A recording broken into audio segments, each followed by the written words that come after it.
तुलसीदास जी लिख रहे हैं तो वो बोल रहे हैं कि नर नपुंसक नारी, वो केवल नर और नारी नहीं कह रहे हैं, वो नर नपुंसक नारी या पुरुष नपुंसक नारी बोल रहे हैं। दर्शन, इसलिए भगवान के बड़े बड़े आंखें होते हैं कि दर्शन करो, स्वीकार करो या ना करो, ये मानो कि ये प्रकृति में है, और फिर अपने दिल जितना बड़ा है उतना जगह बना लो और अपने आंगन में जिसको समेट सकते हो समेट। ये है सनातन धर्म का सिंपल एक्सप्लेनेशन। लेकिन आप अपनी अहंकार को लेके, बल्कि हमें पता है भगवान को क्या चाहिए, तुमको नहीं पता भगवान। तो ये जो पंडित होते हैं, मुल्ले होते हैं, वो अपने आप को भगवान बना देते हैं और बोलते हैं कि नहीं शास्त्रों में लिखा है, दिखाओ, ईर्ष्या मत करो, घृणा मत करो। ये तो आप बहुत खुलेआम करते हो, फिर भगवान का डर नहीं है, सिर्फ समलैंगिकता को लेके डर है। 1500 ऐसे जातियां हैं, पशुओं की जातियां हैं जहां पे ये समलैंगिकता दिखाई देता है। मछलियों में दिखाई देता है, पक्षियों में दिखाई देता है, डॉल्फिन में दिखाई देता है, पेंगुइन में दिखाई देता है, जिराफ में दिखाई देता है। हमसे भी ये दिखाना चाहते हैं कि अलाउद्दीन खिलजी कैसे पद्मावत के वो स्त्रियों के पीछे दौड़ रहा था, लेकिन उसका प्रेमी कोई पुरुष था, मलिक काफूर। ये बात तो नहीं बताना चाहते आप। हर धर्म में, जैसे मैंने कहा, अगर दिल आपका बड़ा है तो इस्लाम में आपको प्रेम दिखेगा, दिल आपका छोटा है तो इस्लाम में आपको केवल हिंसा दिखेगा, दिल छोटा है तो जैन धर्म, बुद्ध धर्म, हिंदू धर्म, सभी धर्म में आपको सिर्फ घृणा दिखाई देगी। और अगर दिल आपका दिल बड़ा है तो वही शास्त्र, वही किताब, वहीं पे आपको वही कहानियां मिलेगी जहां पे प्रेम दिखाई देता है। अगर आप फ्लैट खरीद रहे हो तो हस्बैंड वाइफ हो तो आप दोनों जॉइंट खरीद सकते हो फ्लैट को, नहीं तो पार्टनरशिप बनाना पड़ेगा। तो ये एक लीगल रिक्वायरमेंट है शादी।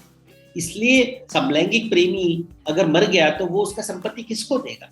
अपने प्रेमी को देगा, अपने साथी, अपने हमसफर को देगा, या कि उस फैमिली को देगा जो उससे प्यार नहीं करता। तो किसी भी मुद्दे पर हम अपनी समझ को बेहतर बनाने के लिए, उसे और पुख्ता करने के लिए दो ही रास्तों का सहारा लेते हैं।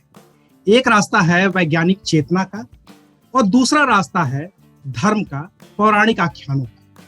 समलैंगिकता एक ऐसा विषय है जिस पर वैज्ञानिक चेतना में खूब बात हो चुकी है, खूब उस पर रिसर्च हो चुकी है, लेकिन एक और जगह है जहां पे उसकी बात होनी जरूरी है, और वो रास्ता है धर्म का रास्ता। तो धर्म में समलैंगिकता को किस तरीके से परिभाषित किया गया है या नहीं किया गया है, और है तो कितना है, कैसे है, उस पर हमारे हाथ में एक किताब आई है जिसका नाम है धर्म और समलैंगिकता। ये किताब मेरे हाथ में है।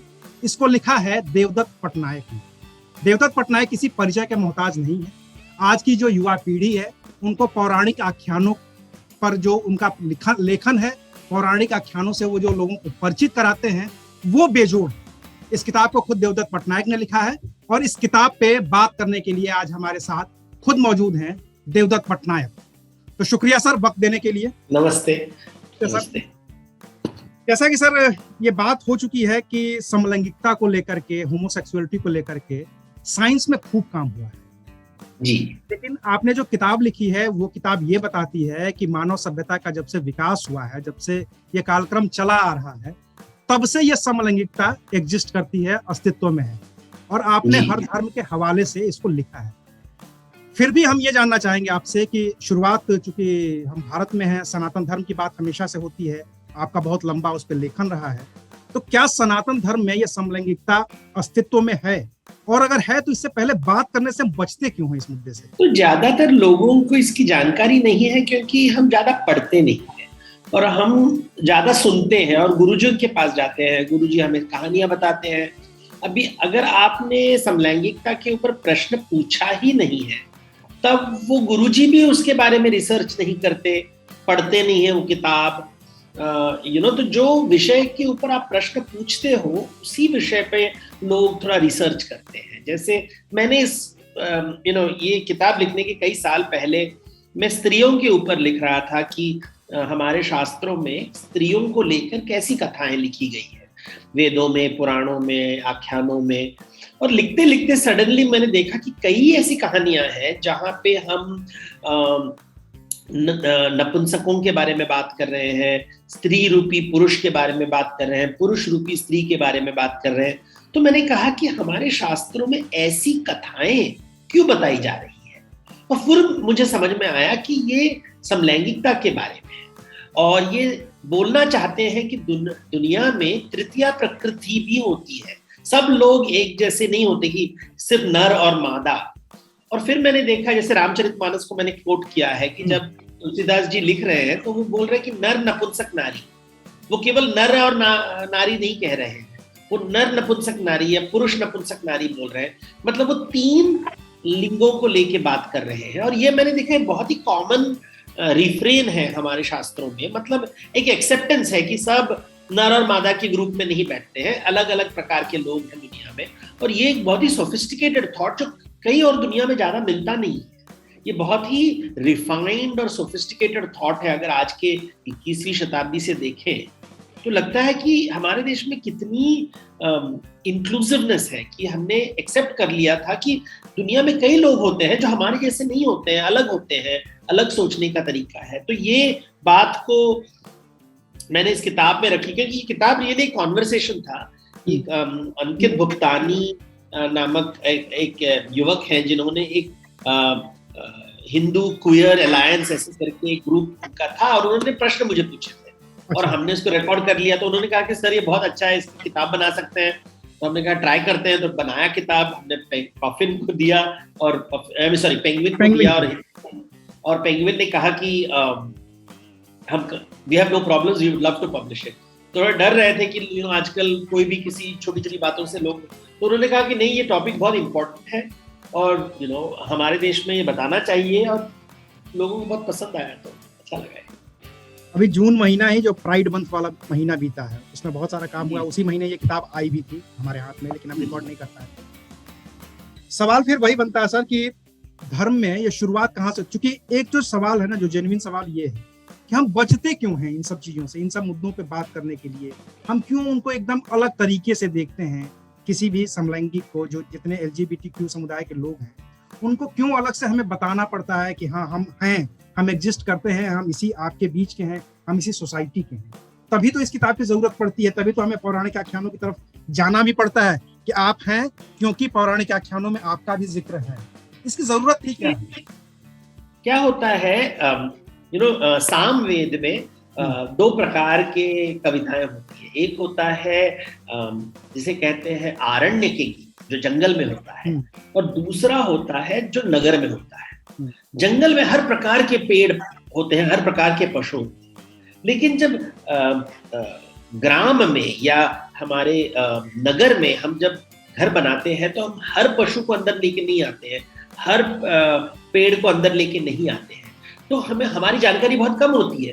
तो इसलिए हमारे जो गुरुजन होते हैं वो हमेशा जंगल में रहते हैं कि उनको बड़ा जानकारी होता है, उनको और कुछ इतनी जानकारी पता है उनको। तो हमें लगता है कि हमारे जैसे ही सब लोग होते हैं, और इसलिए लोगों को बताना पड़ता है कि देखो जंगल में अलग अलग प्रकार के पेड़ पौधे हैं, अलग अलग प्रकार के पशु हैं, और ये जो आपको जो विचित्र लग रहा है, आपको जो अद्भुत लग रहा है, वो जंगल में बिल्कुल सामान्य है। ये बात होती है क्योंकि हमने हमारे घर में हमने देखा नहीं है। जैसे अगर आपने कभी चाइना नहीं गए हो तो आपको पता नहीं होगा कि लोग चॉपस्टिक से खाते हैं। बिल्कुल। अगर आपको बाहरी दुनिया, आप गांव के बाहर ही नहीं गए हो तो आपने देखा नहीं होगा कि लोग कटलरी से खाते हैं, अलग अलग प्रकार का खाना खाते हैं। तो ये पहली बार जब देखते हो तो आपको अद्भुत लगता है कि पहली बार तो लोगों को बताना पड़ता है कि देखो दुनिया अलग है, आपका गांव, आपका माहौल, आपके अनुभव से अलग है। और ऐसी बातें हमारे जब शास्त्र में पढ़ते हैं, तो जब उपनिषद होते हैं, तो जैसे महाभारत में कहानियां होती हैं, तो वहां पे राजाओं को देवता बताते रहते हैं कि देखो दुनिया बहुत अलग है, दुनिया बहुत अलग है। जिसके पास आत्मज्ञान होता है वो अलग बातों को भी स्वीकार करता है, और जिसके पास आत्मज्ञान नहीं होता वो कहता है कि जो मैं जानता हूं दुनिया बिल्कुल वैसे होनी चाहिए। और यही बात को मैंने इस किताब में बताया। इन्हीं बातों को आगे बढ़ाने के लिए ये पौराणिक आख्यानों का सहारा लिया गया है कि आप जिनको अलग तरीके से देखते हैं वो एक सामान्य प्रकृति है। इसको हम कुछ उदाहरणों से समझने की कोशिश करेंगे सर, जैसा आपने चैप्टर वाइज इस पूरी किताब में लिखा है। और इस जैसे धर्म क्या है, धर्म की पूरी परिभाषा आपने दी है। लेकिन हम जब आते हैं किताब के चैप्टर नंबर 4 पे, और जी उसमें जी किताब का चैप्टर नंबर 4 है हिंदू धर्म और समलैंगिकता। जी जी जी चूंकि शुरुआत हिंदू धर्म सनातन धर्म से कर रहे हैं, पौराणिक कथाएं हमें बहुत फैसिनेट भी करती हैं, और हमें लगता है कि हाँ, अगर पुराणों में लिखा है तो सच है। बहुत सारे जो हाँ धार्मिक लोग हैं वो कहते हैं जो पुराण में लिखा है वो तो सच है। और आपने भागवत पुराण की कथा का भी जिक्र किया है समलैंगिकता को दर्शाने के लिए, जिसमें शायद गोपेश्वर महादेव वाली कथा है। कई कथाएं हैं, गोपेश्वर महादेव, हिरण्यकशिपु की कहानी। अभी देखिए ना, विचार के हिसाब से एक राक्षस था या एक असुर था जो कहता है कि मुझे नहीं लगता है कि ऐसा कोई प्राणी हो सकता है जो पशु भी हो सकता है और मनुष्य भी हो सकता है। और फिर भगवान नरसिंह रूप के ऊपर उसके सामने प्रकट होते हैं कि देखो, तुम जो सोचते हो ऐसी दुनिया नहीं है। अगर तुम्हें लगता है कि केवल पुरुष होंगे या स्त्री होंगे, भृंगी की एक कथा है जो कहता है कि केवल मैं पुरुषों की पूजा करूंगा, स्त्रियों की पूजा नहीं करूंगा, तो शिव और पार्वती एक हो जाते हैं अर्धनारेश्वर के रूप में, ताकि वो उनका परिक्रमा नहीं कर पाता है, क्योंकि वो कहता है कि मैं सिर्फ पुरुषों के परिक्रमा करूंगा, और स्त्री देवी कहती है ऐसे कभी दुनिया में नहीं होगा। तो ये कहानियों के माध्यम से, जैसे भंगश्वना की कहानी है महाभारत में, जहां पे युधिष्ठिर भीष्म को कहते हैं कि आप तो ब्रह्मचारी हो, लेकिन फिर ब्रह्मचारी से पूछ रहा है कि जो भीष्म को ब्रह्मचारी है उसे पूछ रहा है कि आप बताइए कि स्त्री को रति क्रीड़ा से सुख मिलता है या पुरुष सेक्स से। अभी ये क्वेश्चन आप आजकल भी लोग पूछ रहे हैं ना कि मजा किसको आता है, पुरुष को या स्त्री को, और जो ब्रह्मचारी उत्तर दे रहा है कि देखो, ये जानने के लिए तुम्हें दोनों शरीर का अनुभव करना पड़ेगा, पुरुष का भी अनुभव, स्त्री का भी अनुभव। ये विचार देखिए कि किस प्रकार का विचार है यहाँ पे।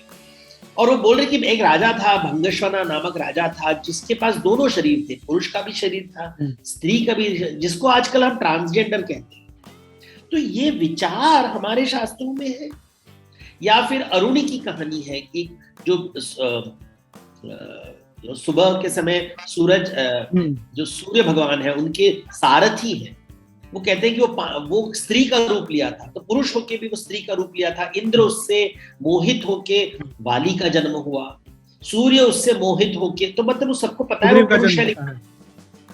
तो ऐसी कहानियां हैं हमारे यहाँ। योग वशिष्ठ में कहानी है रानी की, चुड़ैला की, जो पुरुष का रूप लेती है, फिर स्त्री का रूप लेती है, और उसके पति के को संभोग करती है अपने पति के साथ, जिसे पता नहीं, जो पुरुष है वो स्त्री बन जाता है और पुरुष उसके साथ संभोग करता है। ये जो इस प्रकार की कहानियां की आवश्यकता क्यों है शास्त्रों में? ये आवश्यकता है हमारे दिमाग और दिल को खोलने की, कि अलग अलग प्रकार की दुनिया। शिवजी जो मथुरा में गोपेश्वर महादेव का रूप क्यों लेते हैं? ये दो जो पुरुष शिवजी हैं, वो नथ पहन के गोपिका के रूप में वृंदावन में क्यों जा रहे हैं? मतलब ये वो बोल रहे हैं कि देखो, ये स्त्रीलिंग पुल्लिंग से कुछ फर्क नहीं पड़ता है, आत्मज्ञान सबसे बड़ा है। ये शरीर के में फंसो मत, ये उसका कुछ तो प्रैक्टिकल वैल्यू है, सोशल वैल्यू है, लेकिन इसमें इतना ऊंचा दर्जा मत दो। उससे भी ऊंचा दर्जा हमेशा आत्मज्ञान को देना चाहिए। तो इस प्रकार से हमारे शास्त्रों ने समलैंगिकता के बारे में हमको समझाया है। रामचरितमानस में भी उसका जिक्र है, जैसा कि आपने कहा कि जब राम वन को जा रहे होते हैं तो पुरुष और स्त्री को लौटने के लिए कहते हैं, लेकिन कुछ लोग वहां बैठे रह जाते हैं। जब वो 14 साल बाद लौट करके आते हैं तो कहते हैं तुम क्यों नहीं गए? तो उन्होंने कहा कि ना तो हम पुरुष हैं ना तो हम स्त्री हैं, और आपने हमें जाने को कहा नहीं था। तब जाकर के वो वापस आते हैं। तो मतलब ये देखिए कैसे कहना कि हम जब आजकल अंग्रेजी में शब्द है इंक्लूसिव, तो यहाँ राम राज्य में राम कहते हैं कि जब तक आप मेरे साथ अयोध्या के अंदर नहीं आओगे, राम राज्य पूरा नहीं होगा। सब मेरे साथ चलो, हम किसी को बाहर नहीं रखेंगे। तो ये जो विचार है ये बहुत ही सोफिस्टिकेटेड है, पूरी दुनिया में ऐसी नहीं मिलती है, हम भी भूल चुके हैं हमारे देश में। और ये बड़ी बात है यहाँ पे, ये कहानियों में कितनी सरल भाव से, कितने आराम से कृष्ण भगवान, राम जी, शिव जी, सभी देवी देवता बोल रहे हैं कि शांति से सबको जीने दो, एक्सेप्ट इट, अलग अलग प्रकार से प्रेम से प्रॉब्लम सॉल्व करो बस। और उसी का जिक्र है इसमें। ये खजुराहो वाला जिक्र क्या सर जो आपने किया है? खजुराहो पे चूंकि खूब बात होती है, हम जब भी किसी एक इस तरह की कामुकता की बात करते हैं या कामुक तस्वीरों की बात करते हैं, इसको लगाओ इसको न लगाओ, कुछ हम खुद से, जैसे होता है ना कि मीडिया में भी हम लोग काम करते हैं, हमें कुछ तस्वीरें दिखानी होती है तो हम उनको ब्लर कर देते हैं, ढक देते हैं। लेकिन खजुराहो तो अपने आप में एक विशाल परंपरा रही है जिसका वो जिक्र दिखता है वहां पे। क्यों हम बचने लगे हैं इन सब चीजों से, और क्या ये खजुराहो वाली कहानी क्या है इसमें? देखिए, हर चीज हमारे मंदिरों में ये भोग विलास, मंदिर एक भोग विलास की जगह होती है। आजकल भक्ति परंपरा लोग बोलते हैं और उसे बहुत ही संतों ने इसके ऊपर कब्जा कर लिया है, मैंने कहूँगा। पहले जमाने में मंदिरों में, जैसे अगर आप जगन्नाथपुरी में जाए तो वहां पे एक रसोई घर होता है जहाँ पे खाना होता है। फिर भगवान चंदन यात्रा में जाते हैं, बोट राइड में जाते हैं शाम के समय। फिर वहाँ डोला उत्सव होता है, डोल जिसको होली हम कहते हैं। वहाँ तो भोग विलास, नाचना गाना, देवदासियों में रहते थे वहां पे संगीत होता था, नृत्य होता था। तो मंदिर में भोग विलास की दुनिया होती थी। जैसे बुद्ध विहार में केवल संत रहते थे, वो स्त्रियों से दूर रहते थे, वो केवल मुनि थे जो भिक्षु थे। लेकिन हिंदू मंदिरों में देवदासियां भी थी, ब्राह्मण भी थे, संत भी थे, सभी लोग थे। हर समय हर चीज का एक समय होता था। तो अगर आप मंदिर में जाएं तो मूर्तियों को देखिए तो कहीं तो सेक्स की मूर्तियां हैं, कहीं वायलेंस की मूर्तियां हैं, पशुओं की मूर्तियां हैं, पक्षियों की, तो अलग प्रकार की पूरी ब्रह्मांड को वो दिखाते हैं कि दुनिया में भोग विलास भी है, युद्ध भी है, धर्म भी है, अर्थ भी है, काम है, मोक्ष है, सब कुछ है। ये मंदिर दिखाते हैं। अभी ऐसे इसलिए खजुराहो में ऐसी मूर्तियां दिखाई देती है कि ये भी जिंदगी के अनुभव है, और जिंदगी के अनुभव से ही धर्म की प्राप्ति होती है, ना कि दुनिया से भाग कर। आंखें मिटना नहीं, दर्शन करना है आपको। दर्शन, इसलिए भगवान के बड़े बड़े आंखें होते हैं कि दर्शन करो, स्वीकार करो या ना करो, ये मानो कि ये प्रकृति में है, और फिर अपने दिल जितना बड़ा है उतना जगह बना लो, और अपने आंगन में जिसको समेट सकते हो समेट लो। ये है सनातन धर्म का सिंपल एक्सप्लेनेशन। इसलिए देवी देवता गहने पहनते हैं, श्रृंगार करते हैं, अलंकार करते हैं, माधुर्य रस होता है, श्रृंगार रस होता है, तो अलग अलग प्रकार के रस होते हैं, केवल शांति रस नहीं होता है। तो ये उत्तेजित करने के लिए नहीं, ये शांत करने के लिए। जब हम ये मूर्तियां बनाई गई हैं वो उत्तेजित करने के लिए नहीं बनाई, ये शांत करने के लिए कि टेंशन मत लो, इतना थोड़ा एक मैच्योरिटी दिखाओ। तुम्हारा जन्म एग्जिस्ट है, सब कुछ है। एक समय होगा तुम कभी बार में जाके ड्रिंक करते हो, तुम्हारा गर्लफ्रेंड बॉयफ्रेंड है, तुम पार्टी में जाते हो, सबका एक उचित समय है, सबका एक, जैसे एक आश्रम है। तुम जब यंग पर्सन हो तुम खेलोगे, नाचोगे, बड़े होगे तो फिर बुजुर्ग होगे तो फिर फैमिली संभालोगे। जब तो हर चीज का एक समय होता है, मंदिरों में भी ये समय होता है, हर चीज का एक समय होता है, और ये वो मंदिर दर्शाते हैं। किसी से छुपना नहीं चाहिए। एक उड़िया महाभारत में कहानी है कि एक दिन भगवान अर्जुन के सामने प्रकट होते हैं एक बहुत ही विचित्र रूप में, आधा सिंह, आधा शेर, आधा हाथी, थोड़ा उसके मनुष्य के हाथ भी है, हिरण के हाथ है, ऐसे बहुत ही विचित्र प्राणी होता है। और अर्जुन डर जाता है और कहता है कि आप क्लियर नहीं हो, मुझे आपको क्लासिफाई करना बहुत मुश्किल है, तो आप तो जरूर एक राक्षस हो, मैं आपको मारने वाला हूं। तो भगवान उसे कहते हैं कि जो तुम समझ नहीं सकते हो उसे राक्षस क्यों बोलते हो? जो समझते नहीं हो उसी में भगवान बैठा हुआ है, इसलिए उनकी पूजा करनी चाहिए। उसी से विज्ञान होगा, उसी से ज्ञान प्राप्ति होगी, क्योंकि तुम उसे जानते नहीं। इससे तुम्हारा नया दुनिया खुलने वाला है। तो कहानियों के माध्यम से हमारे शास्त्र कहते थे कि जो समझ में नहीं आता है उसी का दर्शन करना चाहिए, डरो मत, आंखें बंद मत करो। तो ये बातें हमारे हैं। मीडिया में अलग बातें, हम उत्तेजित करना चाहते हैं लोगों को, वो अलग बात है, तो वो सेंसरशिप आ जाता है, वो आ जाता है। लेकिन मंदिरों में ये ज्ञान की जगह है, भक्ति की जगह है, यहाँ पे कुछ छुपाया नहीं जाता, सब कुछ दिखाया जाता है। ये तो तमाम आख्यान है इस किताब में, जिसको पढ़ करके ही लोग समझें तो ज्यादा बेहतर है, और इससे बचे ना। सारी चीजें हमारे शास्त्रों में लिखी हुई हैं, पुराणों में लिखी हुई हैं, रामचरितमानस से लेकर महाभारत तक में लिखी हुई हैं। आप ये किताब पढ़िएगा जब हिंदू धर्म वाला सेक्शन, तो आपको सारी चीजें इसमें मिल जाएंगी। सर के हाथ में भी किताब है, मेरे हाथ में भी किताब है। बाकी कुछ नए धर्म है सर, जैसे आपने लिखा है बौद्ध धर्म और समलैंगिकता। बौद्धों में स्वीकृति है क्या इसकी? हर धर्म में स्वीकृति है। ये बात, किताब की बात क्या है? किताब की ये बात है कि हर धर्म में अगर आप चाहो तो स्वीकृति मिलती है। धर्म स्वीकृति नहीं देता, आप स्वीकृति देते हो। धर्म केवल बताता है स्वीकृति कैसे करना है। अगर आपको तकलीफ हो रही है तो धर्म आपका हाथ थाम के आपके मित्र बन सकता है, ना तो आपकी शत्रु। ये हम धर्म को स्कूल टीचर बनाए हैं जो हमेशा हमको डांटता है। धर्म माता भी है जो खाना देती है, परोसती है, आपको कपड़े देती है, आपको ज्ञान देती है, सरस्वती है, लक्ष्मी है, दुर्गा है, सिक्योरिटी देती है। हमारे दिमाग में ये घुसाया जा रहा है कि धर्म बहुत ही भयानक, एक कोई भैरव रूपी है जो आपको हमेशा डांटता रहेगा, ताना देता रहेगा, आप इससे डरो। ये राजनीति है। लेकिन अगर आप कोई भी धर्म हो, ईसाई धर्म हो, इस्लाम धर्म, हर धर्म में अगर आपके मन में प्यार है तो फिर वह धर्म आपके अंदर जो प्यार का बीज है उसको बढ़ाएगा।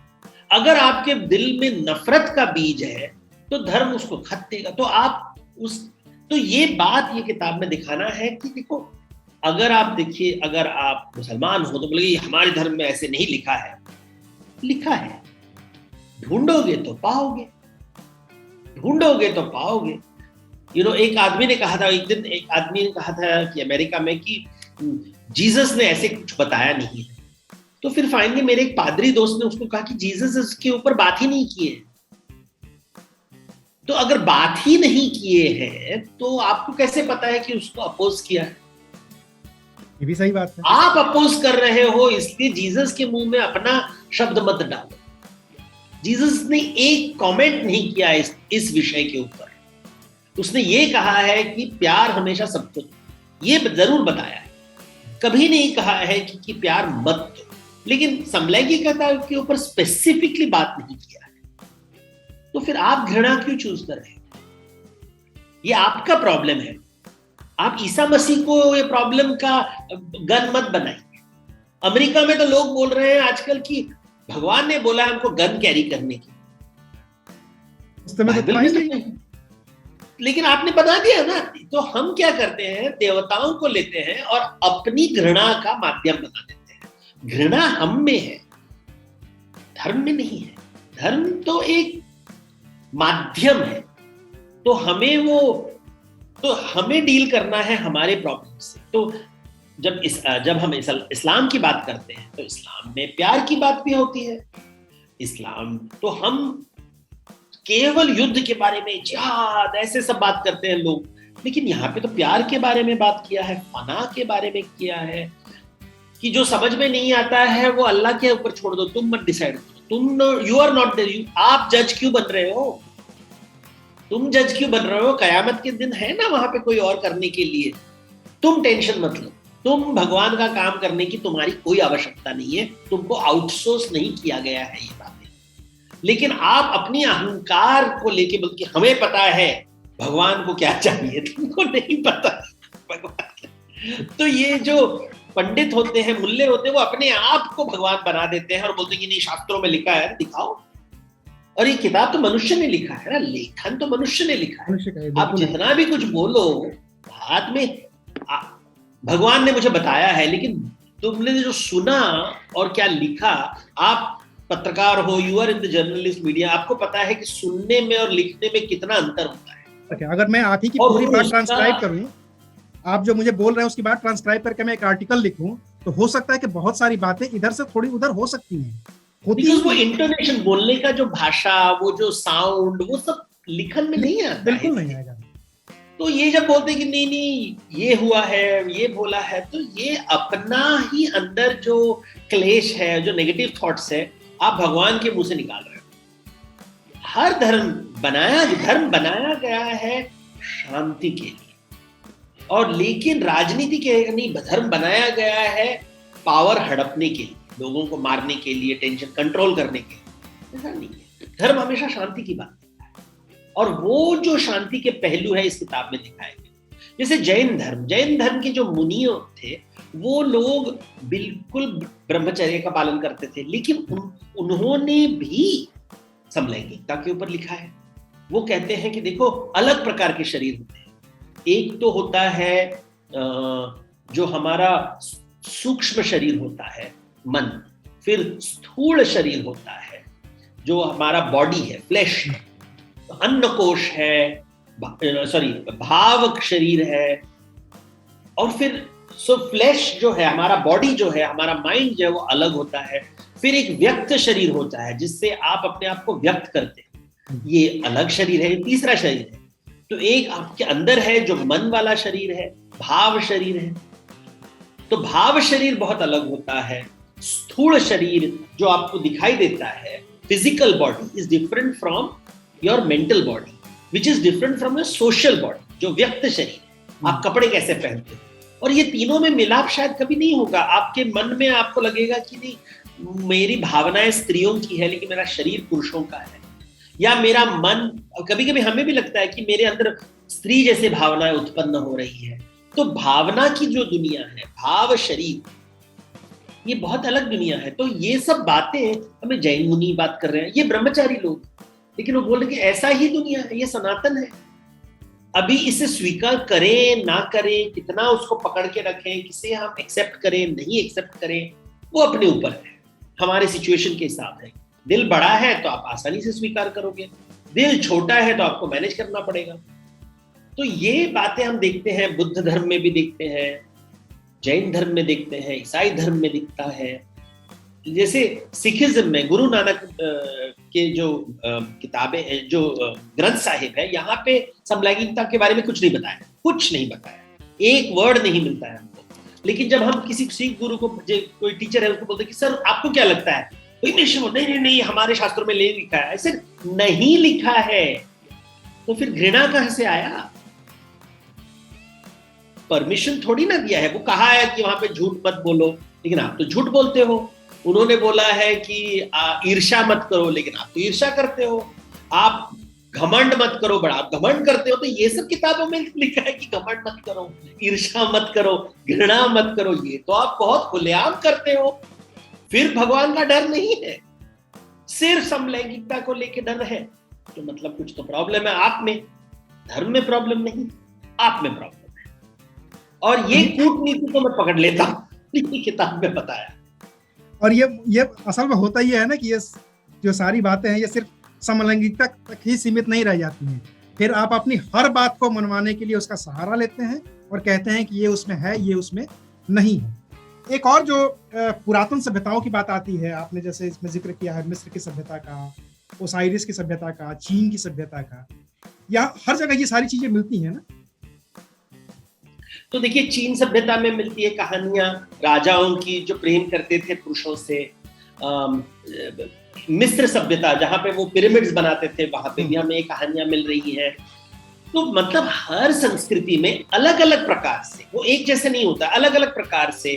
ग्रीक स्टोरीज में मिलता है, इजिप्शियन स्टोरीज में मिलता है, चाइनीज स्टोरीज में मिल रहा है, कहीं स्त्रियों के बीच में प्रेम, पुरुषों के बीच में प्रेम, ये अलग अलग प्रकार के प्रेम हम सुन रहे हैं इनकी कथा। यानी कि ये केवल भारत की बात नहीं है, पूरी दुनिया की बात है, सब जगह मिलता है, प्राकृतिक है। समाज में इसे एक्सेप्ट करने का तरीका अलग अलग है।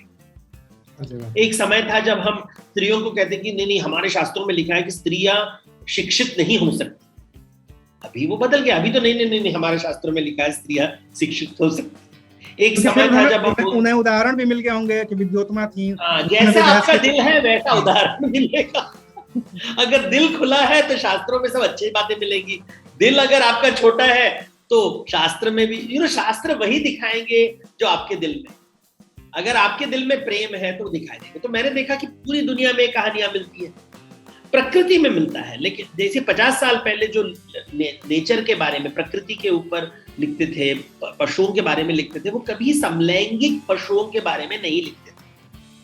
फिर हमें लगता था कि प्रकृति में है ही नहीं।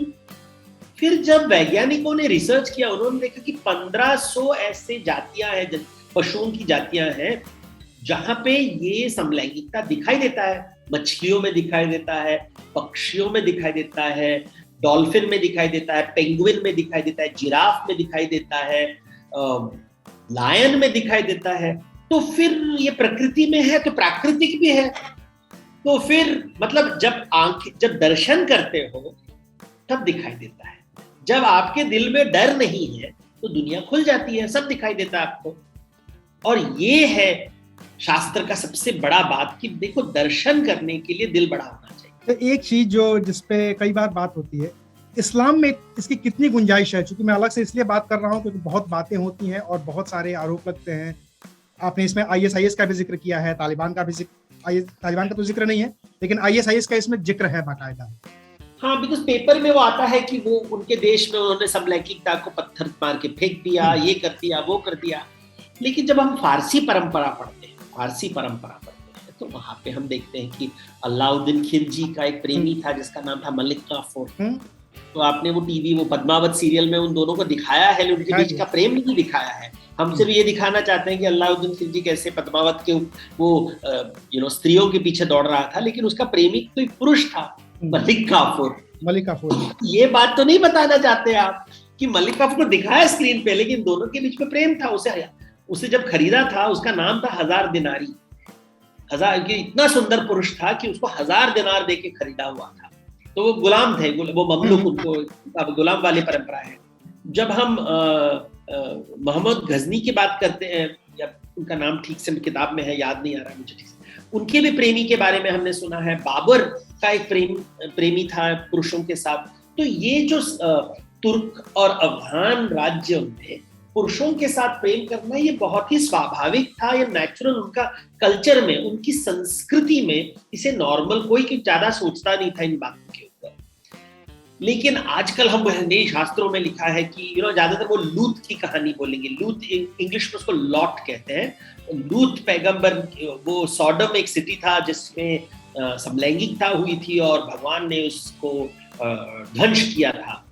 लेकिन जब आप कहानी पढ़ते हो, वो कहानी बहुत सिंपल है कि इस राज्य के लोगों ने, इस राष्ट्र के लोग, ये जो सिटी था, एक नगर था जिसका नाम था सॉडम एंड गमोरा, यहाँ के लोग मेहमान नवाजी नहीं करते थे। मेहमान, जिसे हम कहते हैं अतिथि देवो भव, तो ये हर सब संस्कृति में अतिथि को आदर से सम्मान करना चाहिए, बहुत ही इंपॉर्टेंट रूल है। जो उन्होंने अतिथि का सम्मान नहीं किया, उनके ऊपर अत्याचार किया, बलात्कार करने की कोशिश की, इसलिए भगवान को गुस्सा आके उन्होंने कहा कि इसका ध्वंस कर देंगे हम राष्ट्र को, क्योंकि उन्होंने मेहमानों को रिस्पेक्ट नहीं दिया। यहाँ पे समलैंगिकता के बारे में कुछ बताया ही नहीं, लेकिन हमने कहानी को ट्विस्ट कर दी। और ट्विस्ट करके जो रिसर्च करके देखो ना, क्या बात कि वो रिपीटेडली कहते कि ये नगर के ऐसे मत व्यवहार करो, ये नगर के लोगों के जैसे व्यवहार मत करो। लेकिन वो व्यवहार क्या था? वो व्यवहार था मेहमान नवाजी। आपने घर में आए मेहमान का इंसल्ट किया था कि ऐसे नहीं करना चाहिए। आपने क्या सुना? वो समलैंगिकता नहीं करना चाहिए। समलैंगिकता नहीं, मेहमान नवाजी। तो कहां से कहां बात बन गई? देखो, मेहमान नवाजी उन्होंने नहीं किया और आपको किसी ने बता दिया कि ये समलैंगिकता की कहानियां हैं। लेकिन पूरी फारसी परंपरा में, पर्शियन कल्चर में हम सुनते हैं कि पुरुषों के बीच में प्रेम की कहानी, कई एग्जाम्पल्स मिलते हैं। जैसे मैंने कहा, बाबर की कहानी है, अलाउद्दीन की खिलजी की कहानी है। ये कहानी है प्रेम की, और इन्होंने इनको शब्द नहीं दिया समलैंगिकता, ये शब्द नहीं यूज करते थे। उनको पता था कि पुरुषों के बीच में प्रेम होता है, स्त्रियों के बीच में प्रेम होता है। जैसे ये कवर देखिए, ये कवर में मैंने 2 मोर बनाए हैं। आपने कई चित्रों में देखा होगा 2 मोर को दिखाए गए हैं नाचते हुए। हम जब देखते हैं हमारे दिमाग में समलैंगिकता शब्द नहीं आता, हमको लगता है कितना सुंदर चित्र है ये।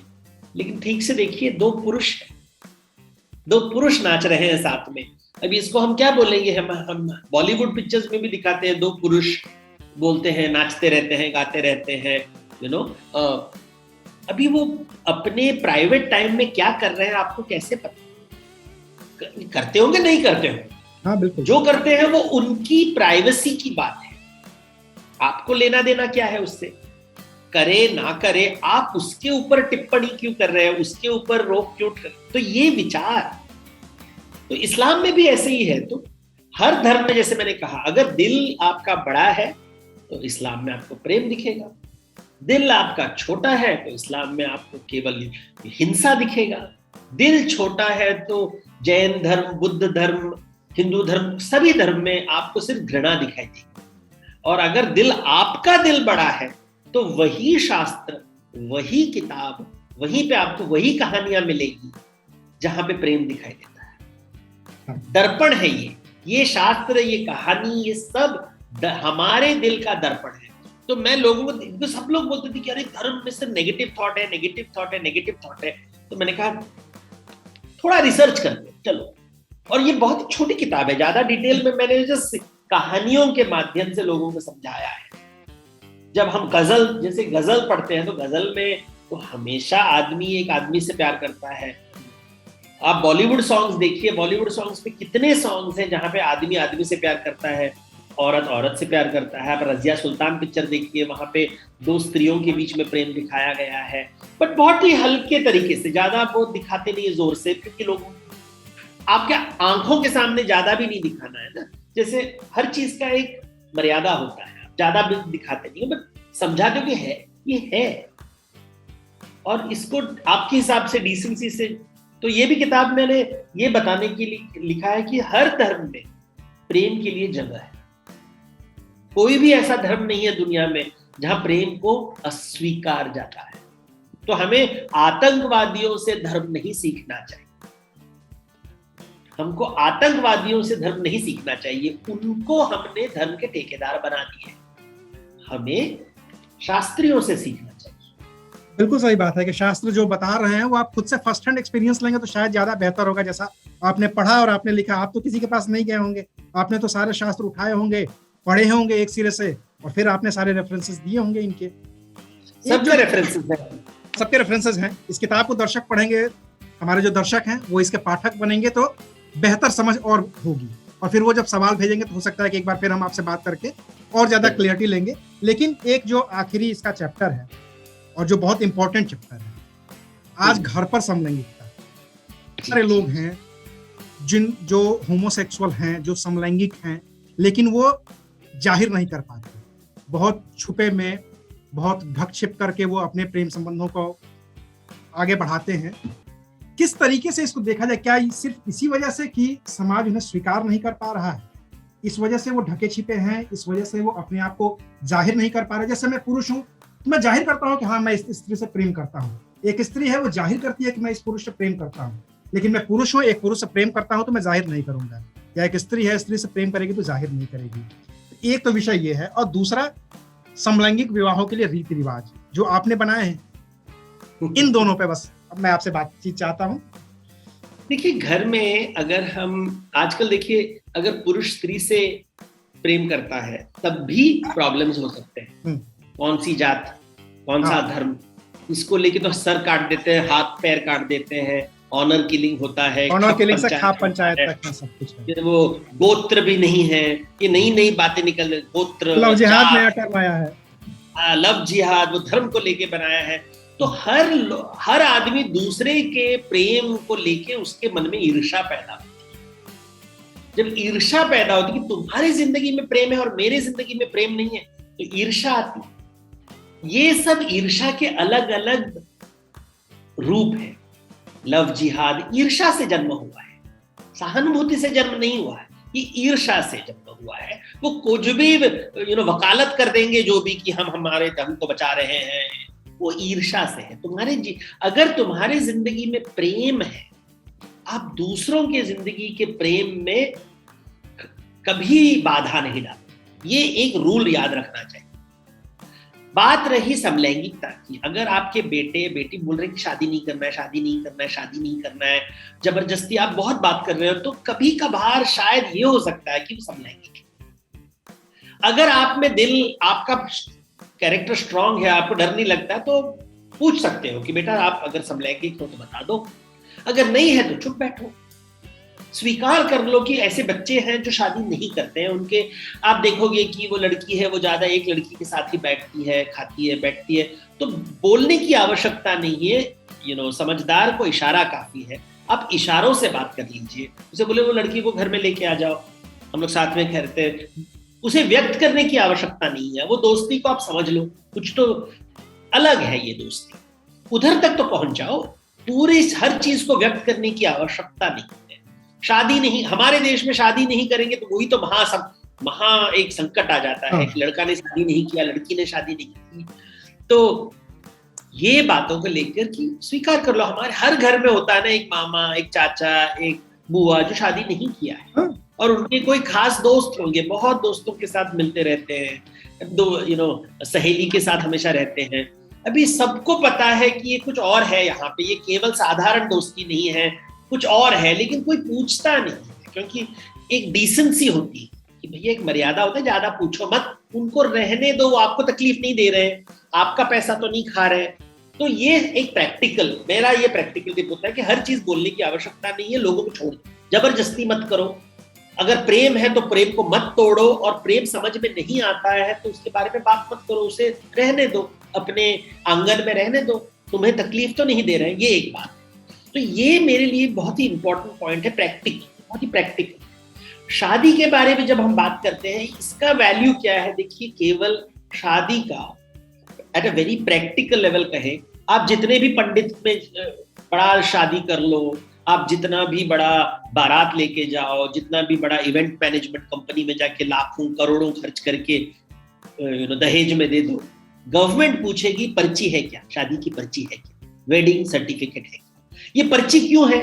क्योंकि अगर आप मर गए तो इंश्योरेंस का पैसा किसको जाएगा, आपकी संपत्ति किसको जाएगी। केवल उसका एक ही काम है ये, इस पर्ची का और कोई काम नहीं है। अगर आप फ्लैट खरीद रहे हो तो हस्बैंड वाइफ हो तो आप दोनों जॉइंट खरीद सकते हो फ्लैट को, नहीं तो पार्टनरशिप बनाना पड़ेगा।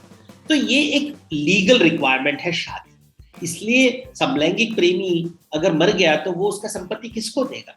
अपने प्रेमी को देगा, अपने साथी, अपने हमसफर को देगा, या कि उस फैमिली को देगा जो उससे प्यार नहीं करता। हमारा जो कोर्ट सिस्टम है वो कहता है कि नहीं, अगर आपका फैमिली आपसे अत्याचार भी करे, प्रॉपर्टी हमेशा फैमिली को जाएगी। अभी ये कैसा, ये तो न्याय नहीं है।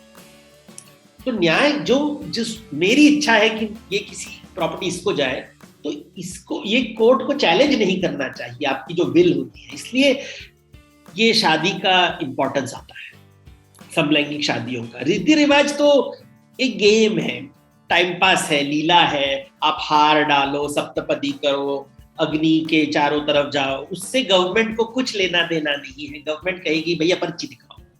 तुमने कहा होगा सर मैं मंदिर में शादी किया हूँ, पर्ची दिखाओ, पर्ची दिखाओ। तो पर्ची चाहिए सबको, क्योंकि इससे संपत्ति की बात आती है, इंश्योरेंस की बात आती है, पेंशन किसके पास जाएगा, ये सब प्रैक्टिकल इश्यूज हैं। तो इसलिए इवन समलैंगिकों को पर्चियों की आवश्यकता है, इसलिए विवाह का आवश्यकता है। इसका और कोई विवाह अगर आप सनातन धर्म में पूछे तो सनातन कहेगा कि ये सब तो माया है, लेकिन संपत्ति तो चाहिए ना। और संपत्ति के लिए पर्ची चाहिए, सर्टिफिकेट चाहिए, वेडिंग सर्टिफिकेट चाहिए। ये तो दिनचर्या है, ये व्यवहारिक जीवन है। तो व्यवहारिक जीवन के लिए समलैंगिक जो कपल होते हैं उनको भी शादी करने की आवश्यकता। अगर आपने सिस्टम बना दिया कि नहीं प्रॉपर्टी आप किसी को दे सकते हो, फिर इसकी कोई आवश्यकता नहीं है ना। आपने नहीं बनाया सिस्टम, कि आपने इतना बंद सिस्टम बना दिया है यहाँ पे, ये रिलीजन को लेके, जाति को लेके, ये लेके इतना कॉम्प्लिकेटेड सिस्टम बना दिया है आपने। तो अभी भुगतो, आप ही बनाओ लॉ। आपने ही बनाया लॉ तो आप ही तोड़ो लॉ। तो पहले जमाने में ये सब नहीं था, जिसको देना है दे दो, जो हड़पेगा वो अपने, जब लीगल सिस्टम नहीं था, अलग सिस्टम था, मतलब आपको स्वर्ग मिलेगा या नरक मिलेगा या फिर दोजख मिलेगी, जन्नत मिलेगा, इस तरह की तमाम बातें हैं। तो खैर, हम बातचीत हमारी बहुत लंबी हो गई सर। तो लेकिन कुल मिला के बात यह है कि समलैंगिकता एक ऐसा विषय है जो हमेशा से मानव सभ्यता के इतिहास के कालक्रम में मौजूद रहा है, और उसके अगर पौराणिक आख्यान आपको परखने हैं, चाहे किसी भी धर्म के, हिंदू धर्म के हों तो आप पौराणिक आख्यान पकड़िए, हिंदू धर्म के हों तो आप जो वेदों में लिखा है, जो रामचरितमानस में लिखा है, जो शास्त्रों में लिखा है उसको रखिए। इस्लाम के हों तो आप उनकी किताबें देख सकते हैं, सिख के हों उनकी किताबें, जैन धर्म के, जिस भी धर्म के हों आप धार्मिक ग्रंथों में इस समलैंगिकता का जिक्र मिलेगा ही मिलेगा। और उसके रेफरेंस के लिए आपके सामने ये जो किताब है धर्म और समलैंगिकता, ये बहुत ही कारगर साबित होगी, ताकि आप भी समलैंगिकता को समझें, समलैंगिकों को समझें और उन्हें ये समझें कि ये प्रकृति का ही एक उपहार है जो हमारे इस समाज में रहते हैं, हमेशा से रहते आए हैं और आगे भी रहेंगे।